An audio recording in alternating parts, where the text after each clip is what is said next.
Redmi Note 10-ന്റെ വിലയും ഏകദേശം launch ഡേറ്റും ഒക്കെ ഇപ്പോൾ വന്നിട്ടുണ്ട്. ഇനി ഞാൻ വന്നിട്ടുള്ളത് Redmi Note 10-ന്റെ വിശേഷങ്ങളുമായിട്ടാണ്. എൻ്റെ ചാനൽ ആദ്യമായിട്ട് കാണുന്നവരാണെങ്കിൽ ചാനൽ ഒന്ന് സബ്സ്ക്രൈബ് ചെയ്യുക, തൊട്ടടുത്തുള്ള ബെല്ലൈക്കൺ ഒന്ന് എനേബിൾ ചെയ്യുക.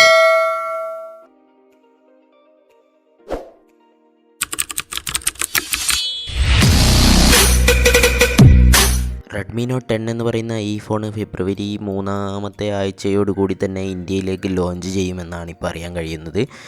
ഇതിൻ്റെ ഡിസ്പ്ലേ നോക്കുകയാണെങ്കിൽ 6.5 ഇഞ്ചിൻ്റെ IPS LCD ഡിസ്പ്ലേ ആയിട്ടാണ് ഈ ഫോൺ വരുന്നത്.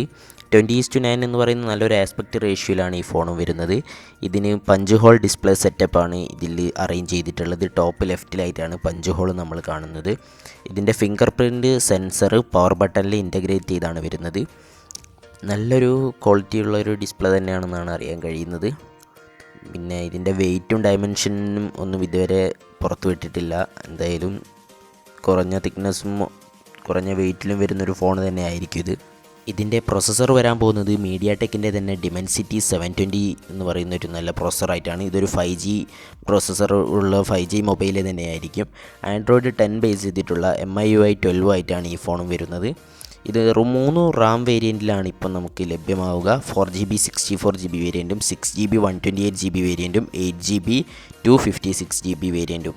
ഇതിന് ഡെഡിക്കേറ്റഡ് ആയിട്ടുള്ള മെമ്മറി കാർഡ് സ്ലോട്ട് നമുക്ക് ഈ ഫോണിൽ അവൈലബിൾ ആയിരിക്കും. ഈ ഫോണിൻ്റെ ക്യാമറ വിഭാഗത്തിലേക്ക് നോക്കുകയാണെങ്കിൽ 3 ക്യാമറ ആയിട്ടുള്ള ട്രിപ്പിൾ ക്യാമറ സെറ്റപ്പുമായിട്ടാണ് ഈ ഫോൺ വരുന്നത്. 48 മെഗാപിക്സലിൻ്റെ f1.8 എപ്പർച്ചറിലുള്ള വൈഡ് ആംഗിൾ ലെൻസും 8 മെഗാപിക്സലിൻ്റെ f2.2 എപ്പർച്ചറിലുള്ള അൾട്രാ വൈഡ് ആംഗിൾ ലെൻസും 2 മെഗാപിക്സലിൻ്റെ f2.4 എപ്പർച്ചറിലുള്ള ഡെപ്ത് സെൻസറുമായിട്ടാണ് ഈ ഫോൺ വരുന്നത്. ഇതിൻ്റെ സെൽഫി ക്യാമറ വരുന്നത് 16 മെഗാപിക്സലിൻ്റെ f2.5 എപ്പർച്ചറിലുള്ള വൈഡ് ആംഗിൾ സെൽഫി ക്യാമറയാണ്. ഇതിൽ ലൗഡ് സ്പീക്കറും ഒക്കെ ആണ് ഈ ഫോണിലും വരുന്നത്. 3.5mm ഓഡിയോ ജാക്കും നമുക്ക് ഈ ഫോണിൽ ലഭ്യമാവുന്നുണ്ട്.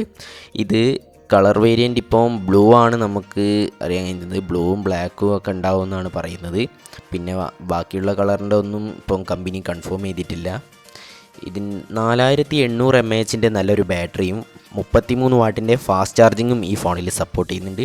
ടൈപ്പ് C ചാർജിങ് പോർട്ടുമായിട്ടാണ് ഈ ഫോണും വരുന്നത്. ഇതിൽ റിവേഴ്സ് ചാർജിങ് എന്ന് പറയുന്നൊരു ഓപ്ഷൻ കൂടി നമുക്ക് ഈ ഫോണിൽ ലഭിക്കുന്നുണ്ട്. ഓവറോൾ പറയുകയാണെങ്കിൽ അത്യാവശ്യം കുഴപ്പമില്ലാത്ത സ്പെക്കിലൊക്കെ വരുന്ന ഫോൺ തന്നെയാണെന്നാണ് പറയാൻ കഴിയുന്നത്. ഇതിൻ്റെ ബേസ് വേരിയൻ്റായ 4GB 64GB വേരിയൻറ്റിന് ഏകദേശം 11,000-12,000 രൂപ റേഞ്ച് ആയിരിക്കും വരാൻ സാധ്യത. ഇതിൻ്റെ Note 9 11,000 ആ റേഞ്ചിലായിരുന്നു ബേസ് വേരിയൻറ്റിന് വില. പിന്നെ 14 ആ റേഞ്ചിലായിരിക്കും ഇതിൻ്റെ പ്രോ വേർഷനൊക്കെ വരാനുള്ള ചാൻസ്. എന്തായാലും ഈ ഫോണിന് വേണ്ടി വെയിറ്റ് ചെയ്യുന്നവർ എൻ്റെ വീഡിയോയ്ക്ക് താഴെ കമൻറ്റ് ചെയ്യുക. എൻ്റെ വീഡിയോ ഇഷ്ടപ്പെട്ടാൽ ലൈക്ക് ചെയ്യുക, ഫ്രണ്ട്സിനൊക്കെ ഷെയർ ചെയ്ത് കൊടുക്കുക. എൻ്റെ ചാനൽ ഇതുവരെ സബ്സ്ക്രൈബ് ചെയ്തിട്ടില്ലെങ്കിൽ സബ്സ്ക്രൈബ് ചെയ്യുക, തൊട്ടടുത്തുള്ള ബെല്ലൈക്കൺ ഒന്ന് എനേബിൾ ചെയ്യുക.